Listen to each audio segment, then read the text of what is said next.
Welcome everybody. This is a good crowd for I think for a 6 o'clock event on a beautiful night. You can have so many other choices.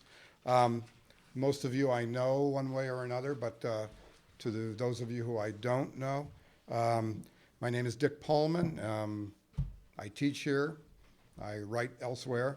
Um, I write about politics, and that's sort of part of the inspiration for bringing our guest here tonight. This program, of course, is hosted by the wonderful Kelly Writers House and sponsored by the Povich Journalism Fund. I wanted to also just mention to those of you who are subscribers and might be interested in one other event that I'm hosting next Wednesday at noon. Sort of, I guess, a continuation of our political series.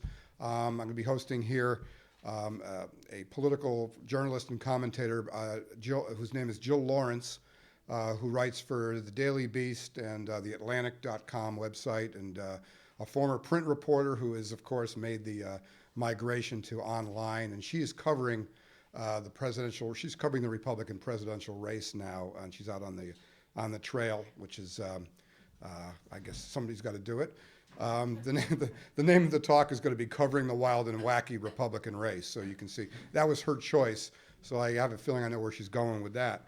But without further ado, I just want to introduce our guest tonight, Richard Ben Cramer, sitting to my left, who a Pulitzer Prize winner for the Philadelphia Inquirer and former foreign correspondent, worked with some of the people in this room.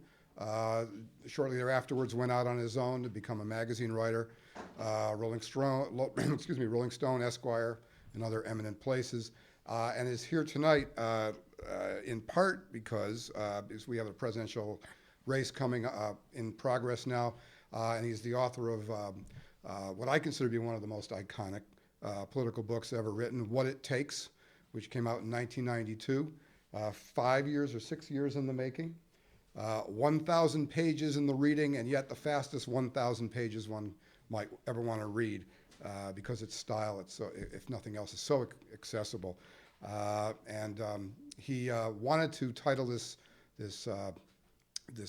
talk "Why I Love Politics," which I don't know if that's sincere or ironic or both, but I think we're about to find out why. He'll talk about his book and what we're going through today. So, without further ado, please welcome Richard Ben Cramer.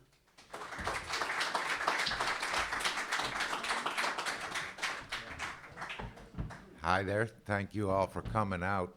I'm very honored to be here. Nice that Polman called me up. And it's nice to see some old friends in the crowd. I had many good years of employment here in Philadelphia, and I'm happy to see friends from that time. There's no irony to the title, Why I Love Politics. I have to tell you what I do for a living. Basically, the books that I have squeezed out of myself are about two topics, politics and baseball. So this is my frame of comparison. Baseball players whom we revere, uh, Phillies fans most of all, um, are spoiled, greedy, self-indulgent, self-involved, uh, almost impossible to deal with. Politicians whom we revile, who basically rank with used car dealers, will help you in any way that they possibly can. They are the sweetest guys in the world to deal with. And I'm not just talking about the candidates, I'm talking about all these operatives who are supposed to be the Rasputins and evil forces behind the candidates. They'll all help you. They'll all show themselves to you. They'll all bring you along so you can just see. Um, I have never had one ask me for any recompense or even, um, you know, protest that I'm not giving them a fair shake. Whereas Bob Feller, Hall of Fame pitcher, a name you might recognize, asked me for $200 for him to talk to me about Joe DiMaggio. Now, if he'd asked me for $200,000, I might have respected that. But $200 from Bob Feller, I mean, you know what? I don't get it. Hall of Famer, you know. Anyway, I do love politics, and I don't particularly love the way it's covered, and I'm going to go into that tonight. I don't want to talk for a long, long time because I'm not a lecturer by habit. Can this go up? We don't know. So what I'm going to do is I'm going to talk for about, I don't know, 15 minutes or something, and then we're going to go question and answer because I'd really like to know what you want to know about. Let me tell you about the book that kind of put me into political reporting, because I was not a national political reporter. I was never a Washington reporter. I was a regular shoe leather kind of reporter who became a foreign correspondent, and when I wanted to go into the book business, what I wanted to do was a great book about what it was like to become president. The question that I really asked myself was, why do they all look so completely dorky and cut off and out to lunch? I mean, we see them on TV, and they're these little guys in suits, and they look just terrible. They don't talk like anybody that I know. But they all must have been somebody like I knew back when. I mean, they got born like the rest of us. They had moms and dads, you know. How did people like us get to be people like them, and why do they look that way? Anyway, so what I proposed was to go into who these people were and how they decided that they ought to be president and how, in fact, they became president. Now, that sounds like a kind of simple prescription for a book, but it involves an enormous leap of faith because, of course, you have to start years early, years before the election. And basically what I had to do was I had to go to Random House, one of the great engines of publishing in America, and tell them there that, look, I don't exactly know who the cast of characters is going to be, and I can't tell you what the story is yet, but you just give me just a boatload of money, and I'll see you in a few years. Don't worry, it'll be fine. And to my surprise and trepidation, they gave it to me. Now, I have a special treat for you. The guy who was unwise enough to give me those hundreds of thousands of dollars at Random House is sitting in the back of the room here, David Rosenthal, and I'm going to call him up later to have him explain to you why he did this thing, because I've always wanted to know. Anyway, the election that I covered was in 1988. It took me 4 years to get what I wanted. Actually, it took me 5 or 6 years to report the thing and write it. And so by the time I was bringing the book out, it was the next election. And it was also a very fat book because I'd never written a book. And so I thought you had to know everything. And then I thought you had to tell everything. So it was 1,000 pages about politics, about an election that was 4 years ago. This was not a commercial blockbuster. I don't know why, but anyway, you just couldn't seem to convince people that this was about what it was like. Fortunately, the book stayed in print. I have David to thank for that as well. And in latter years, 20 years later, 15 years later, it is now being read as what it's like to run for president, how does it happen that these guys think they ought to be president? So it had the life of the book that I envisioned. It just had it a little late for sales and commerce. Now, let me tell you how I did it, and this will start to explain to you why I love politics. As I said, I'd never been a Washington reporter. I was certainly not a figure in Washington. I wasn't a recognizable name. So there's a guy who's important enough to be running for president, and he gets a phone call from this guy that he's never heard of, and who wants to talk to him. He wants to set up an interview. He wants to meet him, and he wants some time. And well, needless to say, you can do that for months, put in calls to these guys and to their important advisors and top staff and such, and you never get, they don't even call you back. You never get a call even saying that they're not going to call you back. So I made this mistake for some months. And then it occurred to me that this was never going to improve. So I said, to hell with this, and I went to their hometowns, and I called up their mamas, because who knows these guys? Their mama knows these guys. And I sat down with their mama, and I said, tell me about this kid. Why is he so great that he's going to be president? And they would bring out the photo albums and the report cards and all their essays from school, and we would begin to discuss their son. They were all men in that cycle, so. And after I talked to their mamas, I talked to their brothers and sisters, and then I talked to the mamas' brothers and sisters, and the dads, and their first grade teachers, and their college roommates, and their first employers for summer jobs, and their next door neighbors, and their roommates, and their old girlfriends, and everybody they ever knew. And then I went on the campaign trail. And so I wasn't just another guy with a notebook that gets his 15 minutes interview. I was the guy that their Aunt Sarah had been calling them about.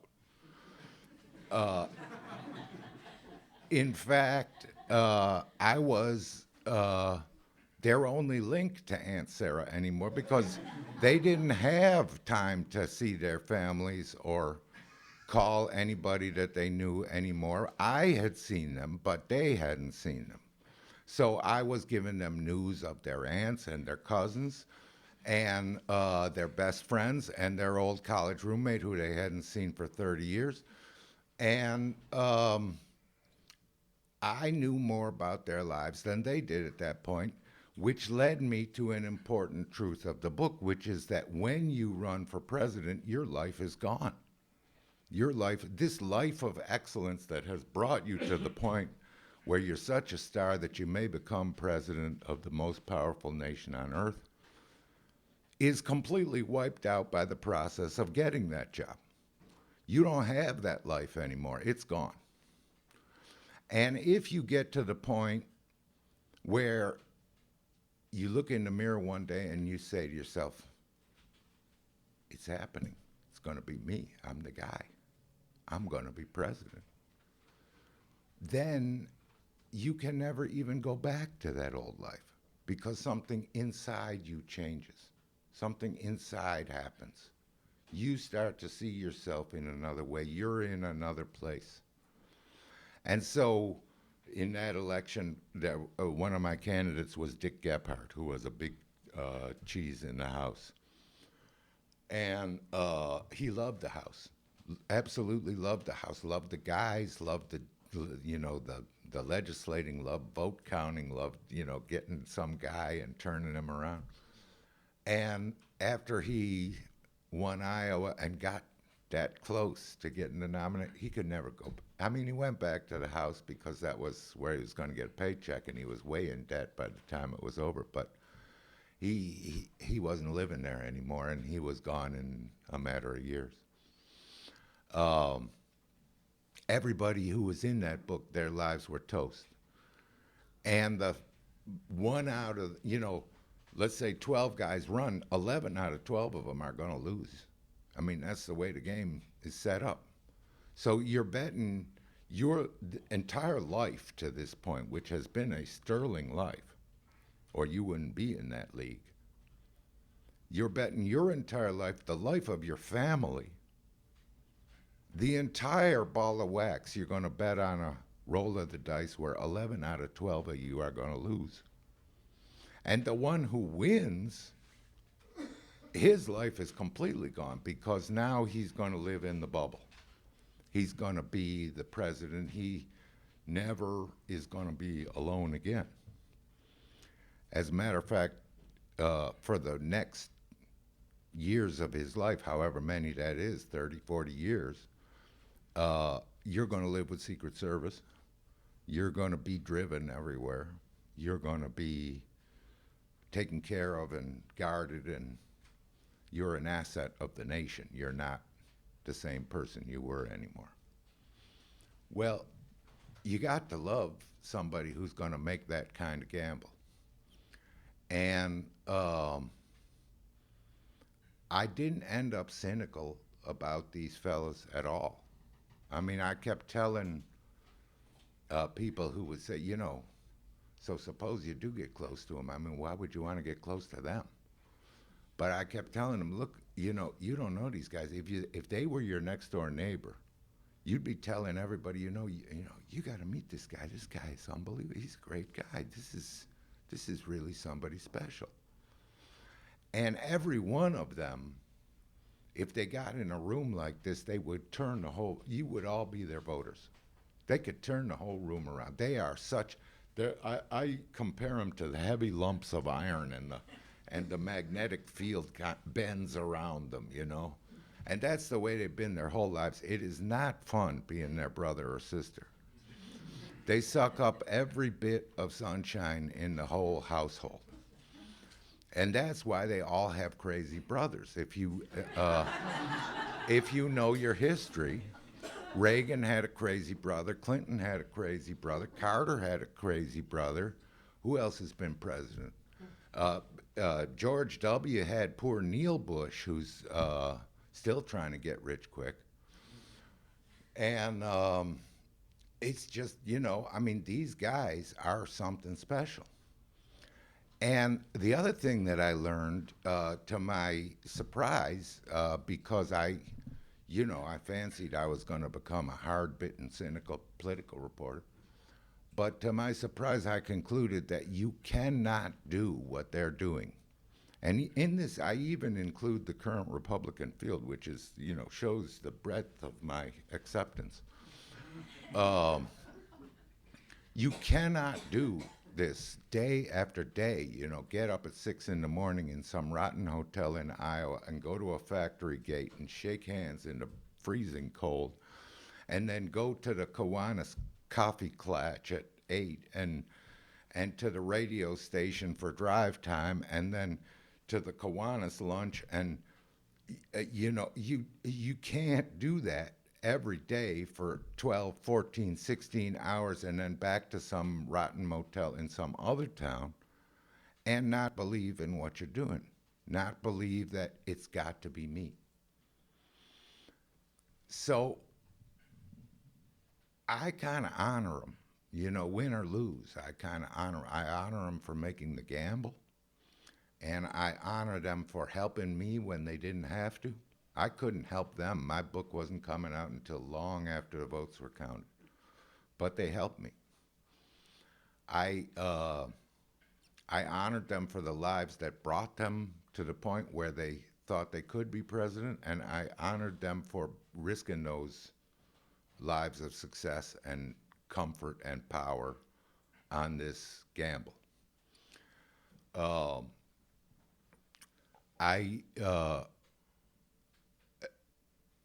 I think they get a pretty rough deal from us.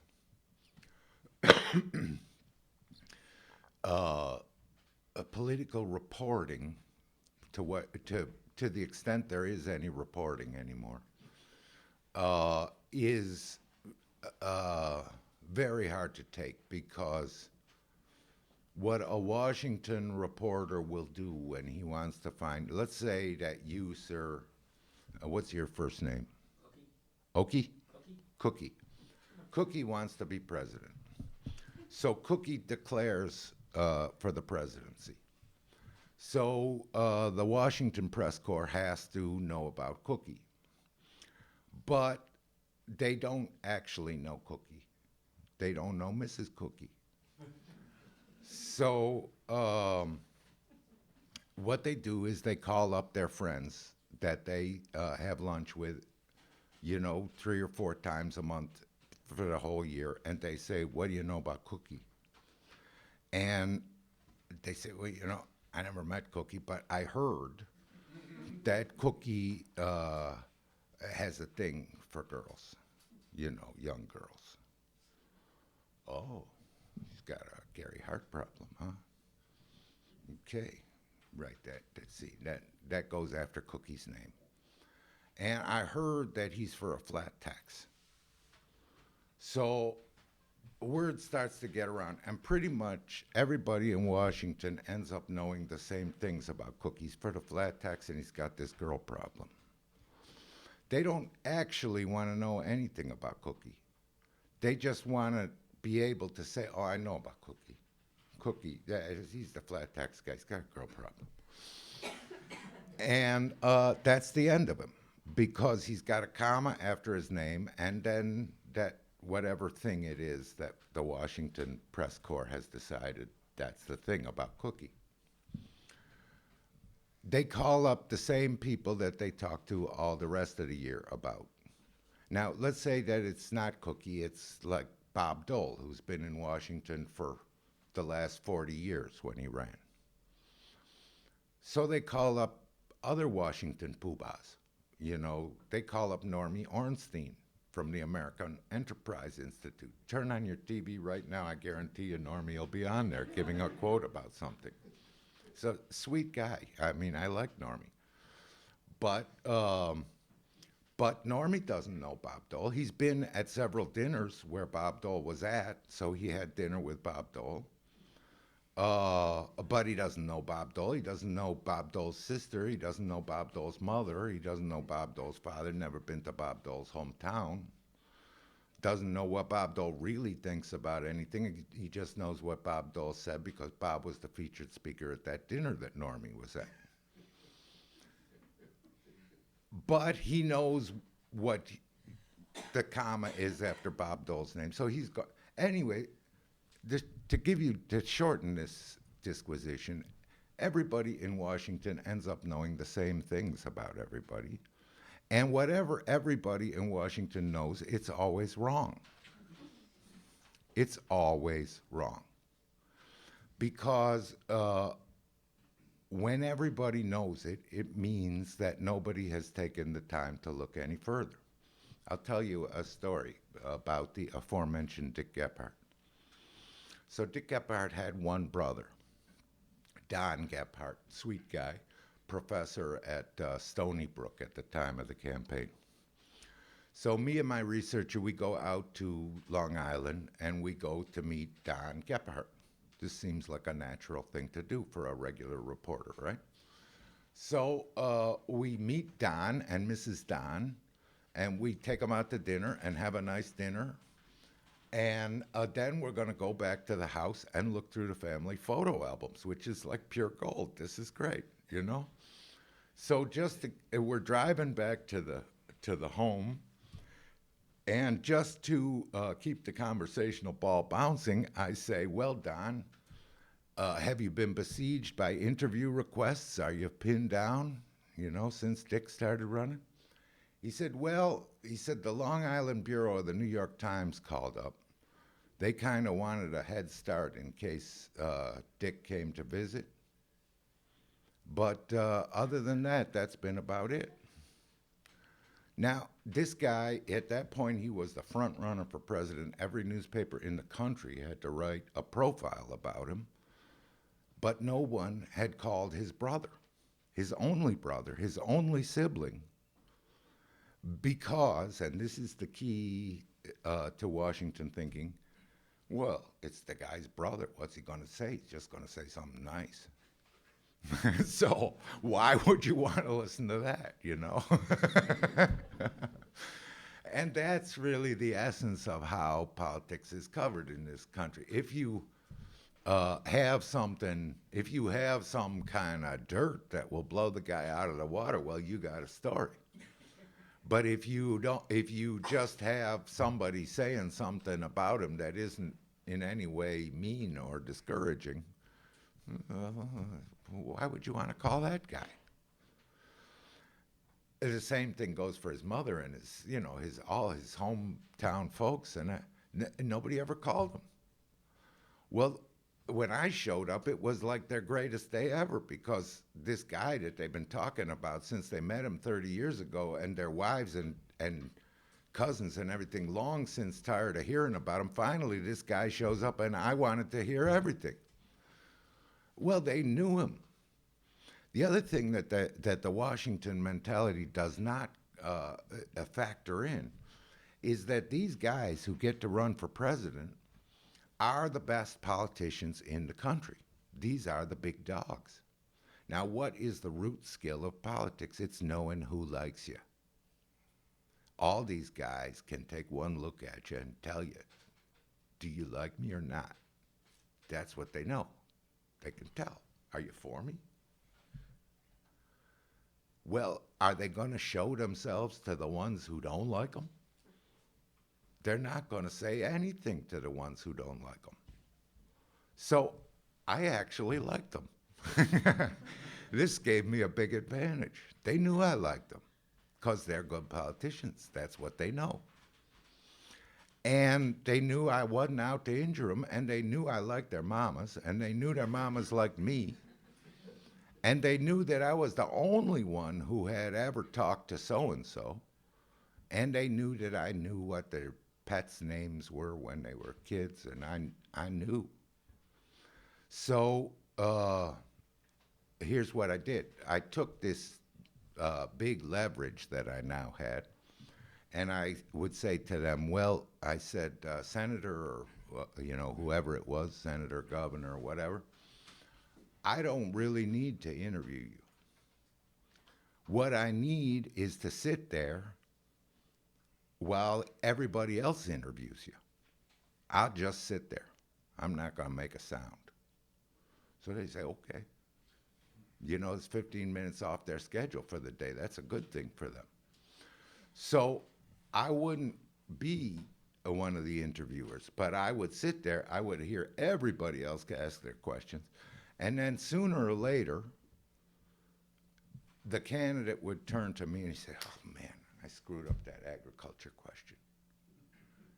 And the minute that happens, that he turns to me after the thing, then I'm on his side of the desk, not on the other side of the desk. Then I'm inside. So that was the judo that had to be performed. And it worked pretty good. Actually, it was my old boss at the Inquirer, Jim Naughton, who told me how to do this. When I had a boss who had covered the Carter campaign in the Carter White House. And so I called him up and I asked him, after Rosenthal had given me all this money, I called him up and I asked him, can this be done? And he said, yes, but you can't go in there asking a lot of questions. Just sit there while everybody else asks some questions. So he taught me how to do it. Anyways, it worked great, because by the end of it, it was like me and them were going to, we were going to elucidate what it was about for them. We were going to build the boat together. And once we were going to build it together, then it was a different book. The other thing that I had to do that was a little different was, before I gave the book to Dave to publish, I had to send every word about these guys to them. I wanted them to read it, and I wanted them to argue with me if something didn't seem right. And what I would tell them is, look, I'm not asking you to be my editor. I'm not just going to clean it up because It doesn't, it's you said a bad word or something, and I'm going to take it out for you. That's not what this is about. But if something doesn't seem right, you tell me about it, and I can probably fix it. But the price of me changing anything is you have to tell me what really happened. And so they did. They were great about it. Most of them didn't really have a lot of complaints.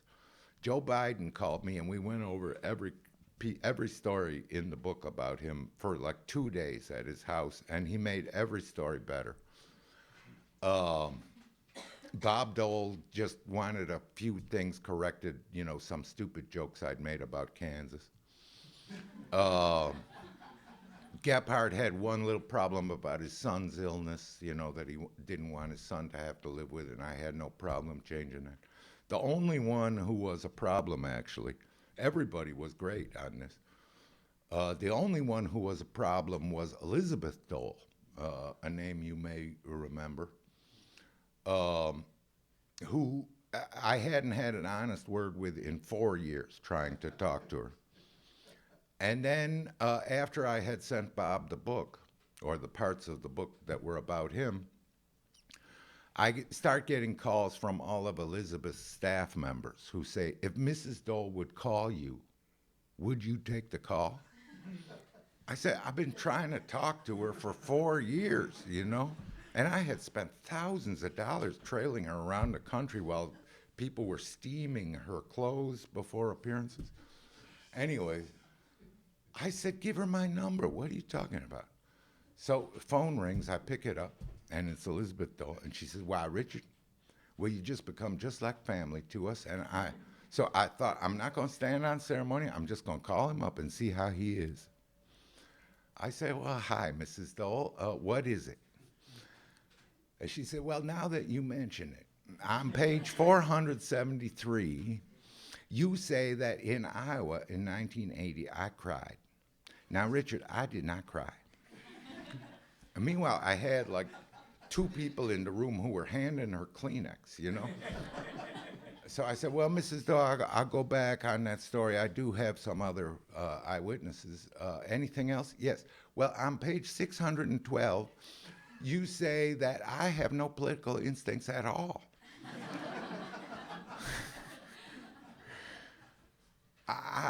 Now, Richard, I want to tell you about the hearings I ran between representatives of the big 3 automakers and the Congressional Committee on Auto Safety about seat belts and airbags.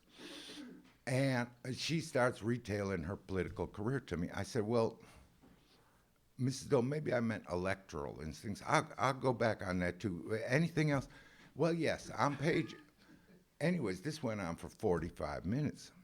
And after a while, I said to her, well, Mrs. Dole, what did you think about the stuff about Bob? And she said, well, I just thought it was wonderful, especially with regard to the early years in Kansas. I believe you are the reporter who has done the most fundamental research, and I am so much looking forward to reading it. She just had a staffer go through and look for her name, and then she lawyered every reference to her name. She didn't give a damn what I had written about Bob. So I learned something there. Anyway, but the candidates themselves couldn't have been better to me. And the book, in fact, came out, and it's still... I'm pleased to say the number 1 campaign thing that young staffers get handed, when they're going to join a campaign, somebody will say to them, you got to read this. So that's a good thing. I do love politics. I was raised on local politics, and if prompted, I will start telling you stories from Baltimore politics. But I will answer questions about anything. I want to kind of turn this over to you and see what you're thinking about. I know that you're not thinking about Herman Cain because you're not home watching the 18th Republican debate tonight. So it must be something else, but you tell me what it is. Go ahead, sir. A couple of things.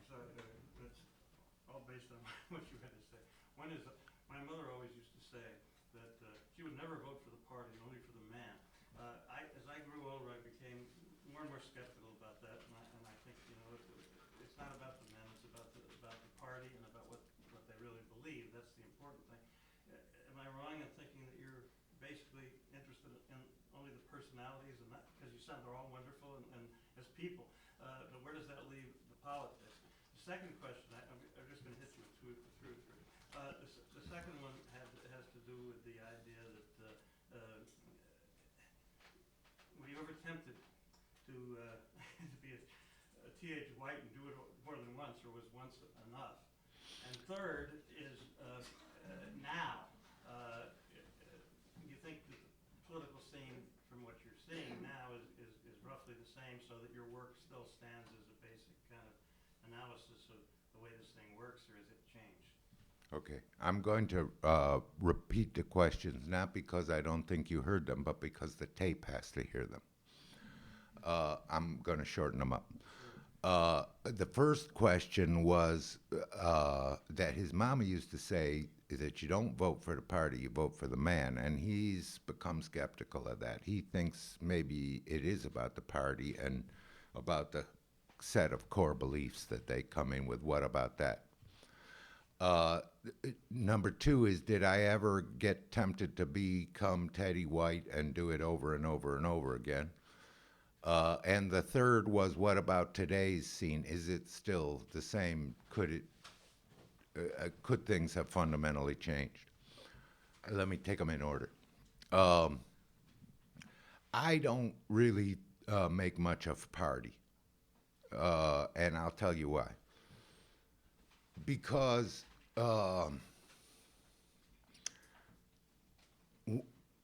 what do we hire the president for? We hire the president to be the guy who's wakened up at 4 in the morning when an aide says to him, "Mr. President, I'm sorry, but Pakistan has just blown off an atom bomb."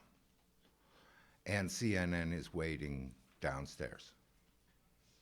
And you have to know what it is you want to say and what you want to get done with what you say, and you have to know now.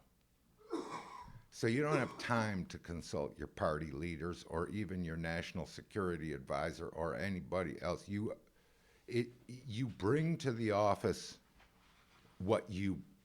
everything you brought in your life, and the way you react is the way you reacted in life. So my prejudice is that if you know the life of the guy, you know more about him than what the party platform says. Does that make any sense to you? Well, yes, except that it seems to me that that's a very special case, the 4 o'clock in the morning call. It's not as special as you think. Everything is instantly now. But all the rest of the time, they are being influenced by the people that contribute to them, by the congressional leaders in their party, and all sorts of other things, and they end up doing pretty much what you expect them to do politically, aside from the 4 o'clock midnight call. I think that's a special case.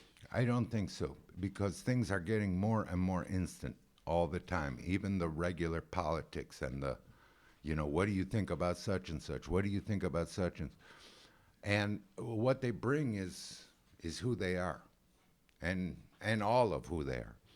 Anyway, that's my prejudice, and I don't tend to hold their political beliefs. I note, and I'll hold it against them if I think they're completely, off their rockers.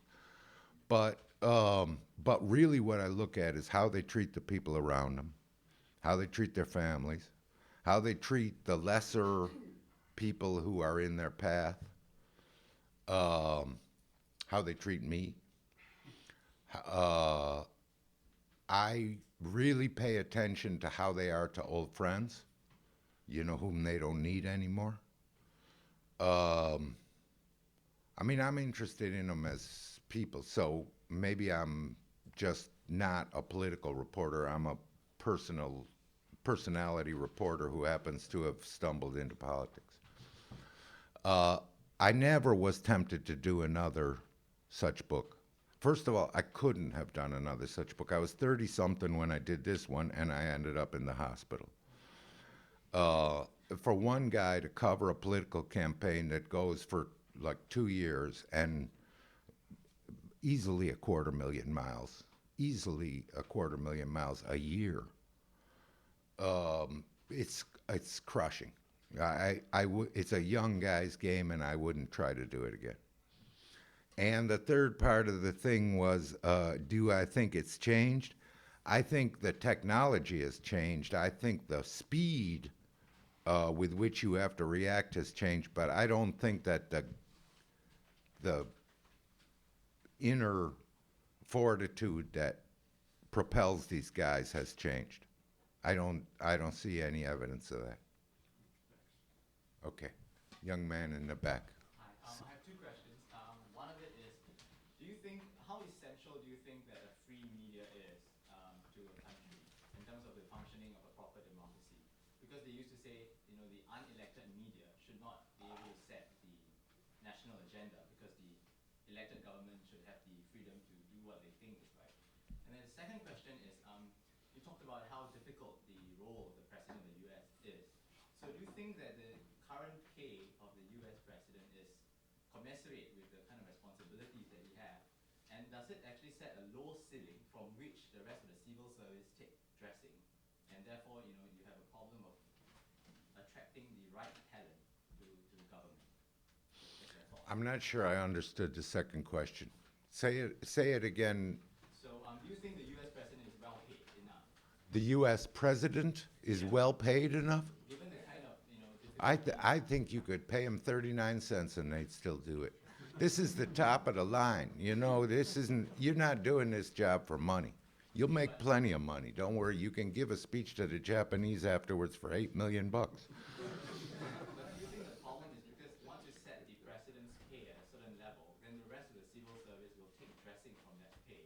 Because it's not possible for a Secretary of State to be paid more than the president. Right. So if the president's pay is set at this amount, then the rest of the civil service takes dressing from there. So do you think it's a problem with regards to attracting the talent The best and the brightest. into Yeah.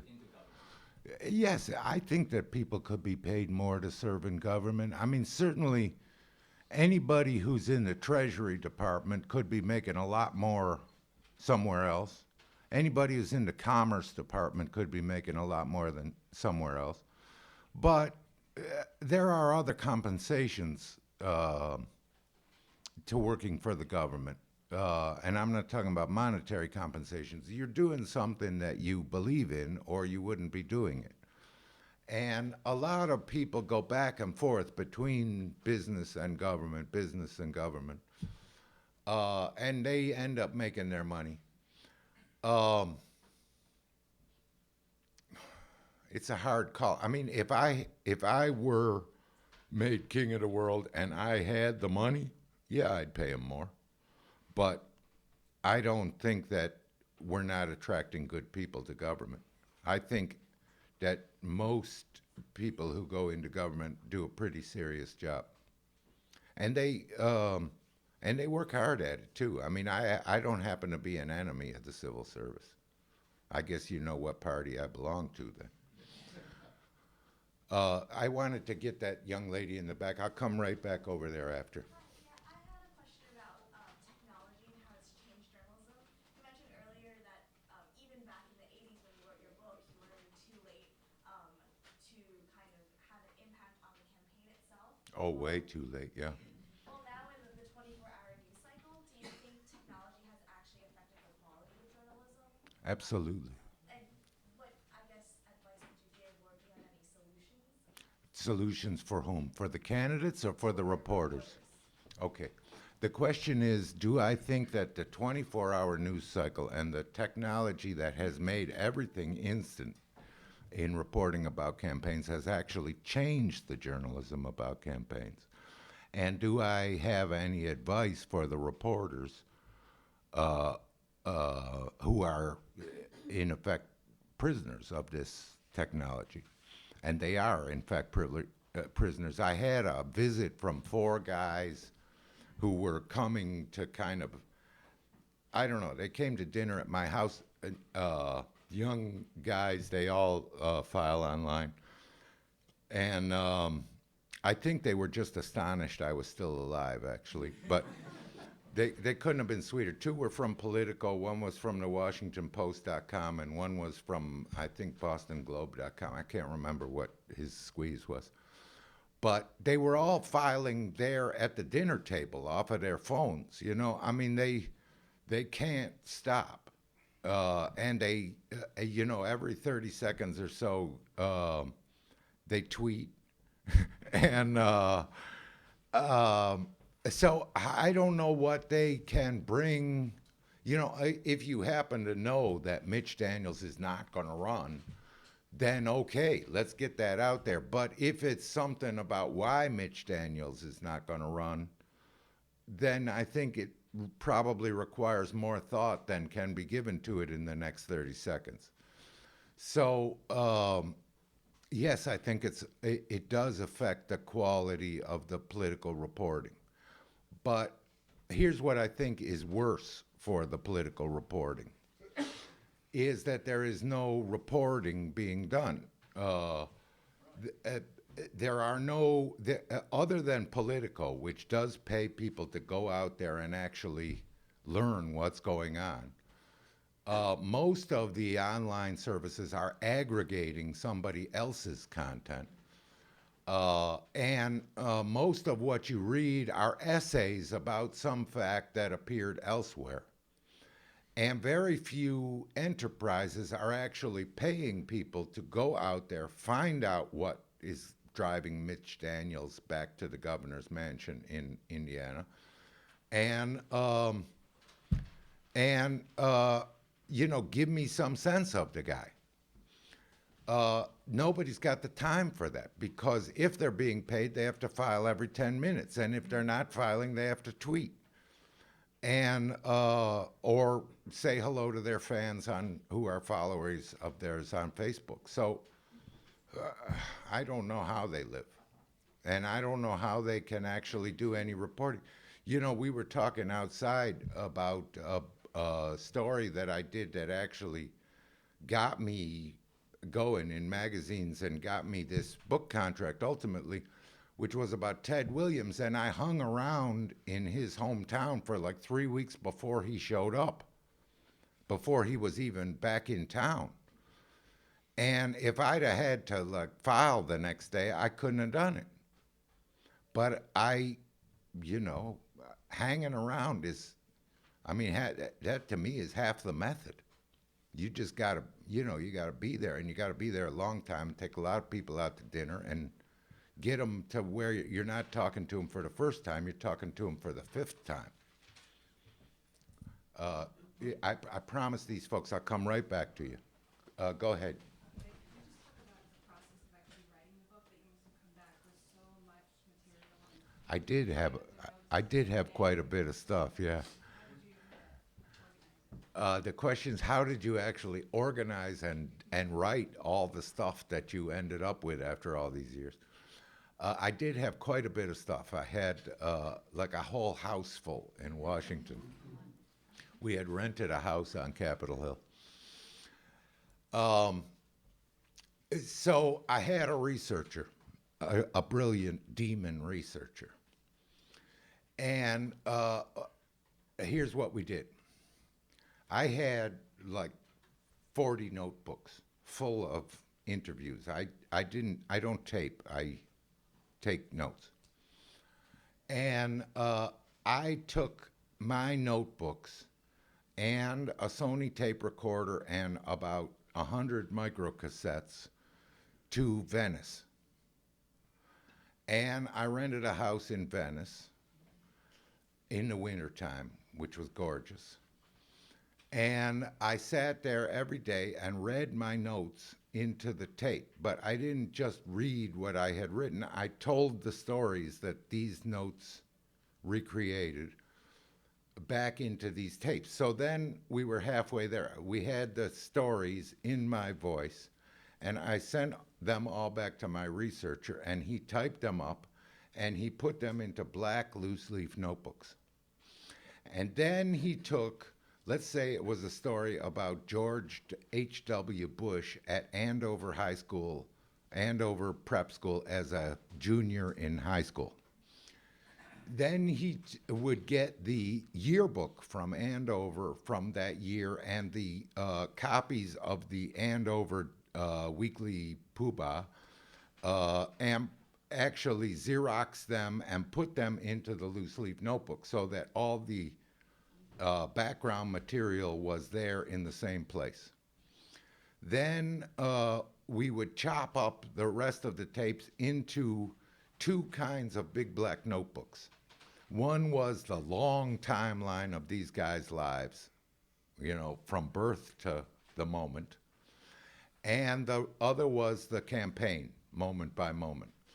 Along with all the clippings went in the book and all my interviews and the scenes I had taken notes about and everything that he had dug up and all kind of stuff went in those. And so when I was writing, I had one black notebook in front of me, and it had everything I need. Now, I might have had to go to the file drawers and file drawers full of clippings that we had also secreted if there was something that wasn't in the notebooks. But it was, you know, once a day or once every couple of days, I had to actually get out of my chair. And my rule for myself was 1,000 words a day. And I had to make them 1,000 keepers. So I had to go to my chair at 9 in the morning, and when I got my 1,000 words, 1,000 keepers, I could get up. If I didn't get my 1,000 keepers, I had to sit there for 8 hours. So needless to say, I wanted my 1,000. And that way, little by little, you know, give it a couple of years and a book is written. I promised this fella here, but I'll come right back to you. Who dictates, getting back to your young lady's question, who dictates that you must file something every 30 seconds, for instance? The world will not come to an end if you... I agree with you, sir. Cannot, allow me to finish, please. Yeah. Cannot the journalist, we're talking about journalists, say to his editor or whoever is doing the nagging, I don't have enough interesting things to say, give me another hour, give me another day. Now, I'm old enough to remember when there was Pearl Harbor. I could have lived, I lived rather, without knowing 30 seconds later that there was a Pearl Harbor. I survived. The world survived. We went through a hell of a war, but the world survived. Do we have to have instant, immediate news? And who dictates? And why don't you people stand up on your hard legs and say, go to hell? I'll do it at my pace. All right, here's the question. If the editor wants you to file every 30 seconds, why don't you tell him to go to hell? That you need another hour, or you need another day, or he'll get it when you are done with it, which is basically what I tell my editors. But in the new world, as I understand it, now I'm a visitor to that world as well, so don't take what I say as gospel. But in the new world, you want to file it, like a 10-minute scoop is something to hang your hat on. If you have it 10 minutes before the other guy. And if you don't, the Huffington Post will, or Politico will, or Yahoo News will, or somebody will get it and put it out there, and then it's their story forever.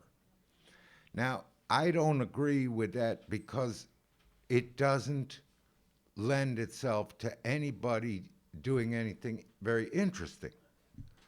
But that is the business they're in right now. And I told those young kids who came to dinner at my house, I told them exactly the same thing you just said. Tell your editor to just shut up while you think about it for a while. They can't, or they don't feel they can. Yes. Me. I think it's you, young lady. I'm interested to ask you what you thought of the controversy about Joe McGinnis moving next door to Sarah Palin's home in Wasilla, which seems as sort of an extreme exercise in the kind of reporting that you're describing. Yeah, I don't have any problem with that. I mean, it's a little bit aggressive, I think, if you want Ms. Palin to help you. But I don't think that McGinnis has much hope that Ms. Palin will help him.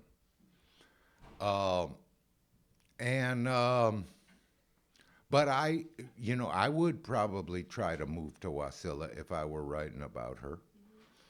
I might not get the house next door, though, because it's just a little creepy. Joe is really, like, I think he's done really great work, but I don't know. Some of the moves he's made lately, I just don't understand. I don't understand why he thinks they're good. Like that Kennedy book thing was not good.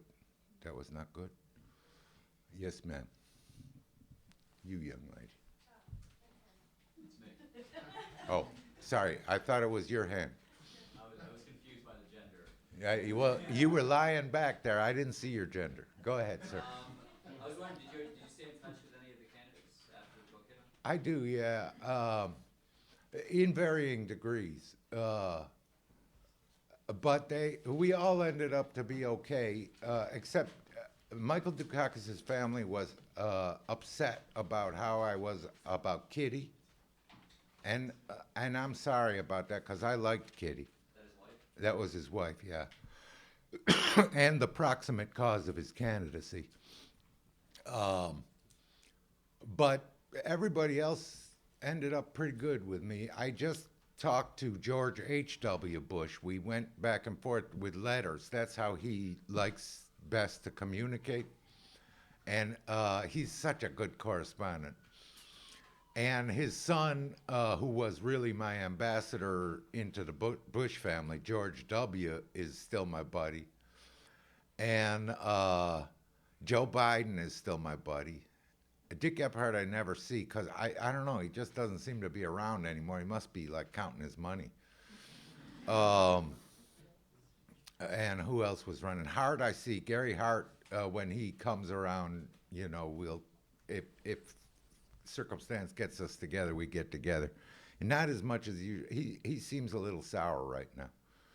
I think he thought he was going to, get back into public life with Obama, and I don't think he did.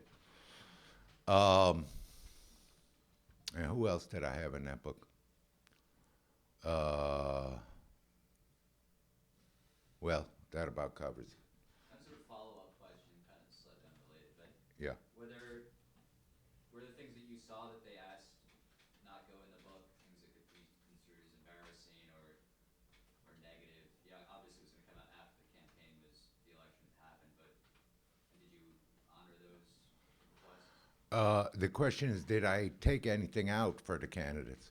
They didn't ask for much. I told you what Dole asked for, and Gephardt, and Biden made everything better, and Biden was sweet, actually. He said, I had no idea people looked at me like this, which I thought was showed a sweet humility.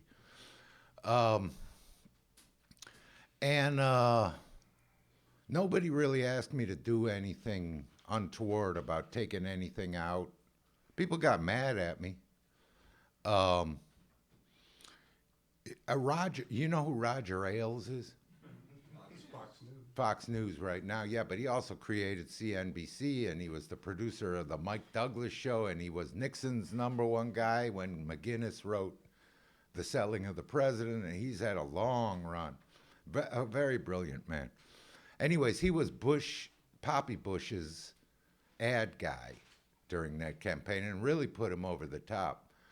And I had said some things about Ailes. Some of them were just funny. I think I said that he always looked like he was wearing somebody else's suit, but one that he borrowed a long time ago, and now the guy didn't want it back, which he didn't mind that at all. But I said there was some phrase that was really quite brutal. It was something like he didn't mind being an asshole for Bush or something like that. And, he said, my kids have to read this. And I said, well, Roger, I don't know. That's how I talk. And he said, well, look, just think it over.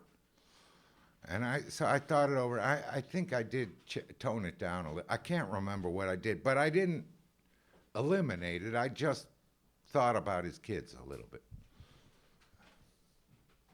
Go ahead. Just a comment about Pearl Harbor. I think most people who are educated about Pearl Harbor know that it was a false flag, like many others, or some who did study Pearl Harbor. So the question is whether the news that we're getting is factual or not. You mentioned the word. Money several times. I was very fascinated by the whole cookie thing. You mentioned a few words repetitively, and I was wondering, cookies are usually a sweet dessert. They're not sour, and they're not sour. You mentioned the word demon too, and I wonder, what's your opinion? Do you think? Are you a deconstructionist? No, I am not. I'm just I'm not, checking. and I don't want to be the king or the queen of the world, because God knows the king of the world came to save it. So, but that's a different story. Do you think Iran will eat Israel as a cookie? Do you think that's going to happen? Because I think this was. any way you want. Okay. All right. Hang on. I want to repeat the question. I think it was the topic of tonight, right? Well, actually, I did write a book about Israel, and I think that I think I know something about this. The question was, after some preamble, do I think Iran will eat Israel as a cookie? Right? I don't think that Iran will eat Israel. I think that Iran would find Israel an undigestible piece of gristle, or bit of gristle, as Dickens once wrote. And I do think that the Israelis are going to bomb the hell out of Iran unless somebody stops Iran from making this bomb. And I don't think that it will succeed very well, because all the facilities are underground and Israel does not have heavy bombers. So it's a bad idea, but one that will happen. Well, thank you. You're welcome. Yes, miss. I was wondering if you could speak to the psychology of the women who married these amazing. Very interesting question. Could I speak to the psychology of the women who marry these guys? Very interesting question. And the men who marry the women candidates. But the women that I met, Mrs. Gephardt, Mrs. Hart, Mrs. Dukakis was different. Mrs. Dole was a little different because she was on her own program, as I explained. But they were very proud of their guys. They were they were retiring. Laura Bush, George W.'s wife, is a retiring woman. She never sought the spotlight. Let me tell you a little about the homes that these guys come out of, and then you'll understand how they picked women better, because this is how it all happens. See, the men in the homes of these candidates, and this is like, I didn't start looking for this. I'm not a psychological whiz kid. But it's just true. The men are all retiring or recessive in some way. Like Poppy Bush's father, who was a senator, was a great big doer in the world, but he was never at home. The mama ran things. And the mama ran everything in that house, and in Gephardt's house, and in Hart's house, and the fathers were always recessive, often not very successful, and sometimes a little bitter. And the mothers poured ambition into this son who was going to be everything that they imagined that the first guy in their life would have been. And so these guys come out, like I said, the heavy lumps of iron, and who do they marry? The people who want to help them and support them and do everything so that they can be out being big doers in the world. So the children of these guys are raised by the mothers who are successor to the mothers who raised the people who are now running for president. How do you like them apples? It's very interesting, but I like the wives. They're usually very smart, and they're very smart about their guys, and they're very funny about their guys, some of them, but of course they can't tell the jokes while the guy is running. So they're a pleasure to talk to after the race. Yes, the fellow right behind you, that's you. I was wondering if you could speak to, you discussed a lot of the preparation that these candidates went. Their entire life was leading up to this one moment that they would decide, I'm ready to run. This is it. It's got to be me. I was wondering if you could speak about if you were there at the moments that perhaps they realized they were not going to win. Yes, yes, yes, yes. Scandal, something like that. Yes, I've seen that moment. The question is about was I there at the moment when they figured out it's not going to be me, I'm not going to win? Yes, I saw several of those moments. And it's brutal because it's not just this dream that has been powering their last, say, 4 years or 6 years or whatever it is, however long they've been doing this or dreaming about it. It's that their old life is gone too. They don't want to go back. So they're really back at square one. And they can't help but going over like, how could I have seen so wrongly? I thought it was going to be me. What did I do? Or, I remember several of them. But the one that was really terrible was between Dole and Bush in '88. And you probably were in diapers at that moment, but yeah. Sorry, I'm making you too old. Dole had won Iowa, and he knew it was going. I mean, you could see the man's lungs fill up with air. I mean, he became almost too large to fit on the plane.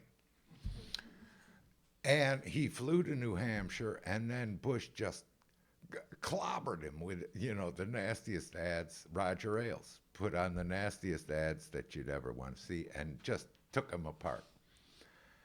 And the morning after the primary, like 5 in the morning, here comes Dole down to the lobby of the hotel. Can't sleep. And he sits there, he's got his perfect suit and tie on. There's nobody around. He's got nothing to do. And he knows he's just blown it. And what he keeps thinking about is George Bush out there going to McDonald's and eating a hamburger and then going out in the parking lot and having a snowball fight. And Dole, who you may remember had a wounded arm, he always carried his arm like this and he couldn't actually move it. He thought to himself, the one thought that he had suppressed since the end of World War II, like 40 years, he thought to himself, I could have done that if I was whole. And God, you just wanted to just take the guy's head and just hold him, Of course, he would have hated you for it the rest of his life, but I mean, I can't even imagine the sadness in him, Anyways, it's a thing. To answer your question, yes, that's a moment, and it's a moment you'll never forget. Okay, two to finish. You and then you. Uh-oh. The man has been ruminating. We are all warned. No, I'm not ruminating. I wonder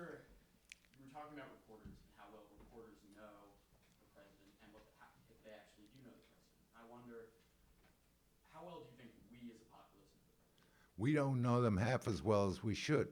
The question is, how well do we as a populace know the president? And it's a key question, very good question, well ruminated. And then my question would be an extension of this is, do you think this is a source of apathy for the populace? Yes, also well ruminated. Uh, we don't know them very well because the reporters who are purporting to write about them don't know them very well. And so what we get is the kind of Washington gloss on these people that really bears no relation to reality at all.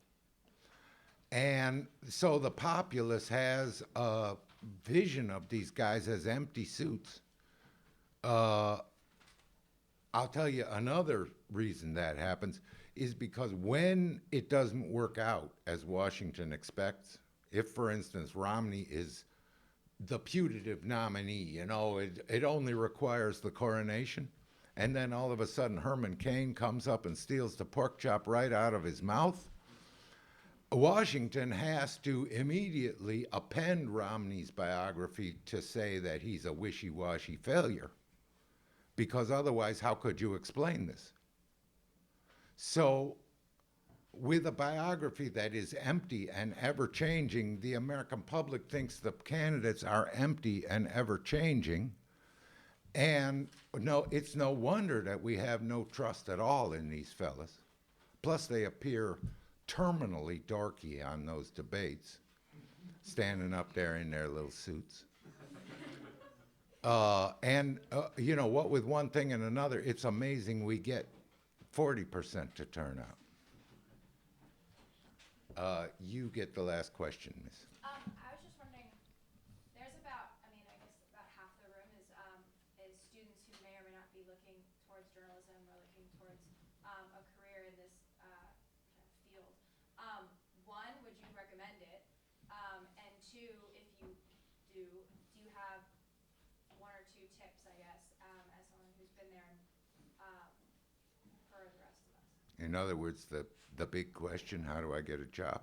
No, more like tips about what makes good writers, what not really like career choices and like OCR, which like the What is that? recruiting. Sorry, like a recruiting thing. Not that. I mean more of a like tip as a journalist. Not I'm full o tips. The young lady asks, she points out that half of the people here may want to make journalism a career, and would I have any advice for those people? And would I recommend it? And I would recommend it. It is the greatest thing you can ever do within adulthood. I don't really know what the future will provide in the way of employment for you, because I'm not a crystal ball guy. But somebody is going to pay for reporting because we need information. I mean, business needs information, government needs information. All kinds of people who are operating in the world actually need the information. So a bunch of bloviating and attitude on the chat shows is just not going to do it for us. But right now, it's very hard to see who's going to be in the business of getting money together to actually go out and find the news. But my advice to you on how to do it well, should you get somebody to pay you to do it, is that you never need to be smart. What you need to be is truly interested. And people will tell you everything you need to know. Never be afraid to ask them for help, because they love to help you. And they feel much better about you having helped you than if you helped them, or if you already knew something about them when you walked in. I can't tell you what a wonderful job it is to get. There's nothing like it in the whole world. And for shy people, it's the greatest job in the world, because that notebook in your hands gives you license to ask questions that your mama would never allow you to ask. And you've been brought up better than that. But with that notebook in your hand, you can ask anything and find out all kinds of amazing stuff. And you really do get to know things that you would otherwise have never seen or known. And it's the greatest. So, yes, I'd say go for it. That's a great way to end with on an up note.